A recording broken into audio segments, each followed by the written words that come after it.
అదే RTV app వార్తల్ని క్షణాల్లో చదివే అవకాశం ఉంటుంది. ఒక న్యూస్ పేపర్, ఒక టెలివిజన్ ఛానల్ మీ చేతుల్లో ఎప్పుడూ ఉంటాయి. గోరక్ష మహాపాదయాత్ర పేరుతో కాశ్మీర్ నుండి కన్యాకుమారి వరకు బాలకృష్ణ స్వామి గారు 1000 కిలోమీటర్లు పాదయాత్ర చేస్తూ గోవును రక్షించుకుంటే మనమంతా రక్షించబడతాం, ప్రకృతికి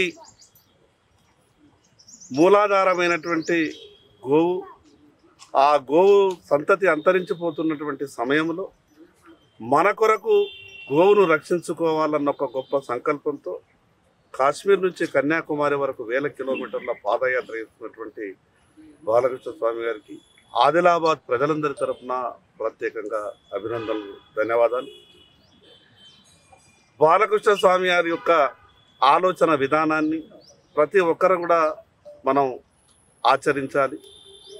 1000 కిలోమీటర్లు పాదయాత్ర చేసే అవకాశం మనకు లేనప్పటికీ మన పరిసర ప్రాంతాలలో గోవులను రక్షించుకునే విధంగా, గోవును రక్షించుకున్నప్పుడు భూమి రక్షించబడుతుంది. భూమి రక్షించబడ్డప్పుడు భూమి మీద నివసించేటటువంటి ప్రతి ప్రాణి కూడా రక్షించబడుతుంది.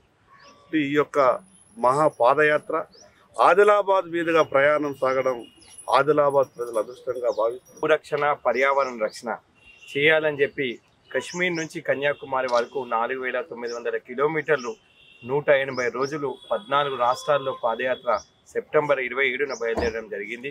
దాదాపు 2350 కిలోమీటర్లు 72 రోజుల ప్రయాణం తర్వాత ఆదిలాబాద్కు చేరుకోవడం జరిగింది.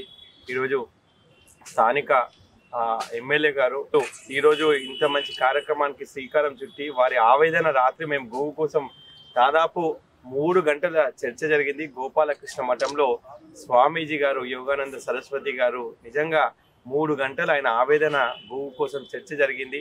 నాకు నిజంగా బాధ అనిపించింది. మేము చాలా బాధపడ్డాము. ఈరోజు గోవులను ఇంత అంతరించిపోతుంటే దేశవాళీ గోవుల మనుగడ లేకపోతే మన బతుకు ప్రశ్నార్థకంగా అని చెప్పి చర్చించుకోవడం జరిగింది.